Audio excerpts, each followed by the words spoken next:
आज सुबह ही मैं यूरिया लेने गया, इनके पास मेरे को यूरिया नहीं दिया इन्होंने। अच्छा, हाँ जी, मतलब किसानों का यूरिया किसानों को ना दे देकर फैक्ट्रियों में सप्लाई किया जा रहा है। सप्लाई कर रहे हैं, इसलिए तो हमने नई फील्डिंग लगाई है। तो देख सकते हैं तस्वीरें लाइव। इन तस्वीरों को ध्यान से देखिए। तस्वीरों में दिख रहा है यह व्यक्ति जिसको पिछले महीने किसानों ने अवैध यूरिया के साथ पकड़ा था। आखिरकार किन अधिकारियों की मिलीभगत से इस तरीके के यूरिया के अवैध कारोबार चल रहे हैं और कौन है इसका मुख्य सरगना जो इस तरह से किसानों का यूरिया फैक्ट्रियों में बड़ी मात्रा में किया जा रहा सप्लाई। आखिरकार कब होगी ऐसे लोगों के ऊपर कार्रवाई, किसकी मिलीभगत से और किसकी सह में चल रहा है ये कारोबार। हाँ भाई, यूरिया की कालाबाजारी रोकने के लिए कृषि और पुलिस विभाग दोनों विफल साबित हो रहे हैं। ताजा उदाहरण यमुनानगर में फिर देखने को मिला। करीब 2 ट्रालियों में 300 कट्टे यूरिया के भरकर ले जा रहे थे। ट्रैक्टर चालक को जब रोकने की कोशिश की तो वहां से रफू चक्कर हो गया। तस्वीरों में आप देख सकते हैं कि लाल रंग के इस ट्रैक्टर ट्राली के पीछे 2 ट्रालियां जुड़ी हुई है ताकि किसी को संदेह ना हो कि इसमें 2 नंबर का यूरिया है। और खास बात यह है कि हाल ही के दिनों में ट्रैक्टर ट्राली को अवैध यूरिया के साथ पकड़ा गया था, लेकिन प्रशासन की नाकामी देखिए, बिना कार्रवाई करे इसे छोड़ दिया गया ताकि वो फिर से अवैध यूरिया की सप्लाई का काम कर सके। बात तो तब हुई जब एक किसान यूरिया लेने आ गया और उसे तो मना कर दिया, लेकिन अवैध यूरिया का खेल दूसरी तरफ जारी रहा। किसान ने मीडिया और किसान यूनियन की शहरी इकाई को मौके पर बुलाया। जैसे ही ट्रैक्टर चालक को रोकने के लिए कहा तो यूरिया से भरी ट्रैक्टर ट्राली छोड़कर मौके से फरार हो गया। इतनी देर में आसपास के लोग भी वहां पहुंचे में इकट्ठा हो गए। किसान यूनियन की शहरी इकाई ने डायल 112 को कॉल की। हालांकि ये अभी जांच का विषय है कि इतनी भारी मात्रा में यूरिया की सप्लाई कहाँ होनी थी, लेकिन इससे भी बड़ा सवाल यह है कि यूरिया की अवैध सप्लाई को रोकने वाला शहर में कोई नहीं, ना ही कृषि विभाग और ना ही पुलिस। तस्वीरों में दिखाई दे रहा ये शख्स वही है जो पिछले लंबे समय से यूरिया की अवैध सप्लाई का काम कर रहा है, लेकिन पुलिस के हाथ इसके गिरेबान पर अभी भी नहीं पहुंच पा रहे। उसकी क्या वजह है आप समझ सकते हैं। मिलीभगत की बात करें तो डायल 112 ने भी संबंधित थाने को फोन तक नहीं किया। जो कृषि योग्य खाद को फैक्ट्रियों में धड़ल्ले से सप्लाई कर रहे हैं उनकी पहुंच कहां तक होगी अब देखना होगा। जहां से खाद अवैध रूप से फैक्ट्रियों में सप्लाई किया जा रहा था, क्या उनका लाइसेंस कैंसिल होगा या फिर धड़ल्ले से सिलसिला इसी तरह से जारी रहेगा। आखिरकार किसकी मिलीभगत से फल फूल रहा यह खाद का अवैध कारोबार। अच्छा, ये भाई साहब मिलीभगत है, जो बंदा आ रहा है ना इसके लिए कि ये हमारा माल है, हमारा माल है, हमारे पास जा रहा है बारे में। तो आपको मिला नहीं माल? आज सुबह ही मैं यूरिया लेने गया, इनके पास मेरे को यूरिया नहीं दिया इन्होंने। अच्छा, हाँ जी, मतलब किसानों का यूरिया किसानों को ना दे देकर फैक्ट्रियों में सप्लाई किया जा रहा है। सप्लाई कर रहे हैं, इसलिए तो हमने नई फील्डिंग लगाई है। अगर जिम्मेदार के पास भी जा रहा है, अगर ये 1 नंबर को था ना उसका फोन हाँ जी, वो बंदा भाग रहा हाँ है। जी, 2 ट्रालियों में लोड होता है। क्या चीज जी?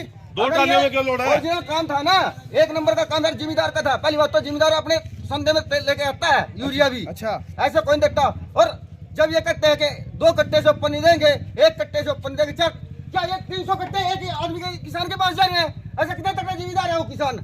300 कट्टे? हाँ जी, 300 से ऊपर कट्टे होंगे। तो आप इसकी शिकायत करेंगे आज? हाँ बिल्कुल करेंगे।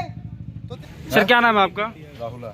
राहुल जी, ये माल आपका है? नहीं, इनसे पूछो कितने एकड़ जमीन है। सारा नहीं है। हाँ जी, कितने एकड़ जमीन है भाई साहब? 10 कट्टे तार है। तो आप ये क्यों कह रहे हो कि सारा माल आपका ही है? सारा नहीं मानने गया। नहीं, 10 एकड़ 10 कट्टे चाहिए। आपकी जमीन कितनी खेती कितनी है? जिम्मेदार खड़े हो खड़े सिंगला ये तो आप सब में आ रहे सारे थे। जिम्मेदार हैं। यदि आप जिम्मेदार हैं तो आपको हमारा साथ देना चाहिए। हमारे पास तो नहीं है। इसका ड्राइवर क्यों भागा, इसके बारे में क्या कुछ कहना चाहेंगे? आजा भाई, सदर में लेकर आजा, फिर लेके चलो। चलो ट्राली को पहले भी इसी प्रकार से कार्य करते हुए जब्त किया गया था, उसके बारे में क्या कहना चाहेंगे, क्या भाई लगता साहब है? देखिए, ऐसा है 2 ट्रालियां जुड़ी हुई हैं। अगर ये जैसे कहना इनका है कि हमारे गांव में जारी थी, अगर ये गांव में जारी होती, पहली बात तो जो भाई साहब कह रहे हैं कि मेरे को सिर्फ 10 कट्टे चाहिए थे, 10 कट्टे के लिए 300 कट्टे हैं इसमें। और दूसरी बात, 2 ट्रालियों में काम करने का मतलब क्या है? एक ट्राली में जब माल आता है 2 ट्रालियां जोड़ने का मतलब क्या है? वो सिर्फ इसलिए है ताकि पीछे से नजर ना आए कि इसके अंदर क्या माल भरा हुआ है। चिराग जी, मन में कोई चोरी नहीं था, कोई गलत काम नहीं हो रहा था, तो ड्राइवर के भागने का क्या? भाई साहब भागा है वो, पहले यहाँ 4 फोन किए उसने रुक के, उसके बाद हमारे को देख के एकदम भागा वहां से फुल स्पीड। अगर ये गांव में जा रहा था तो भागना ही चाहिए। भागना नहीं चाहिए था। अगर कोई जिम्मेदार कोई ऐसा है, कोई 7 आदमी होता, कोई आदमी साथ नहीं था, उसने फोन किए तो ये 3 लोग आए हैं बाइक पे यहाँ पे। ये सब झूठ है, मनगढ़ंत कहानी है। किसानों को यूरिया नहीं मिल रहा। क्या चीज? मैं आज सवेरे खाद लेने गया जी, मेरे गांव में गोदाम है हरियाणा ट्रेडर वाले का। कौन से गांव है आपका, क्या नाम है? मेरा गांव दुसानी है जी, नाम मेरा जितेंद्र। जी तो मैं खाद के कट्टे लेने गया 4। जी।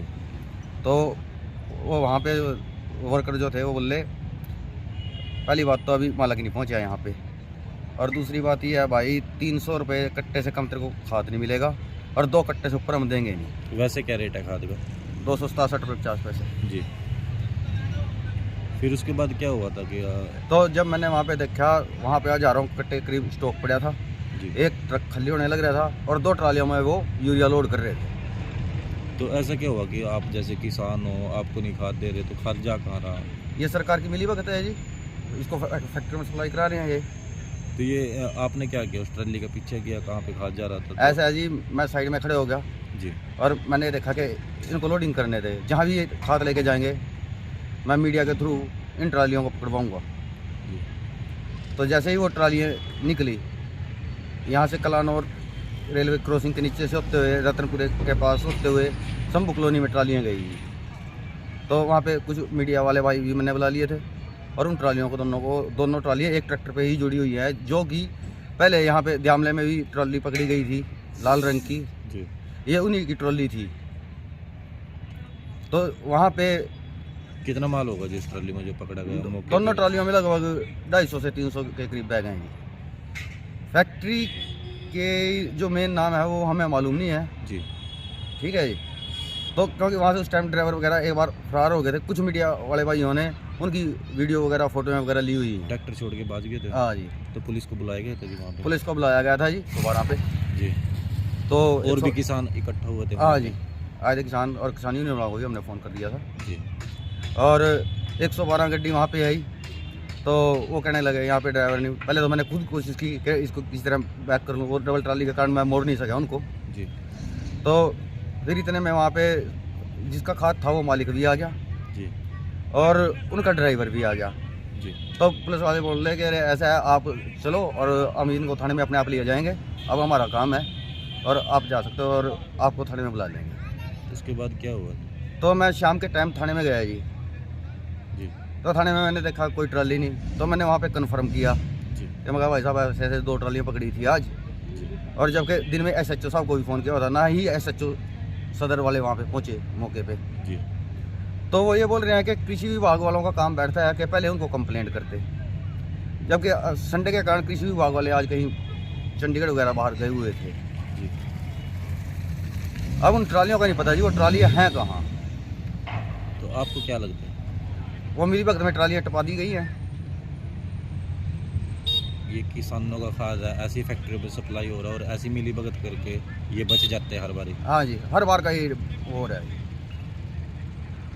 अभी हम तो सख्त से सख्त कार्रवाई चाहिए इसके लिए। चाहे हमें एसपी साहब से क्या अपील करोगे कि 112 मौके पे आई थी, उन्होंने वो गाड़ी एसपी साहब से हम यही अपील करेंगे कि जो मुलाजिम है उनके खिलाफ सख्त से सख्त एक्शन लेके जांच कराई जाए, ट्रॉलियाँ कहाँ पे हैं और माल सहित ट्रॉलियाँ चाहिए।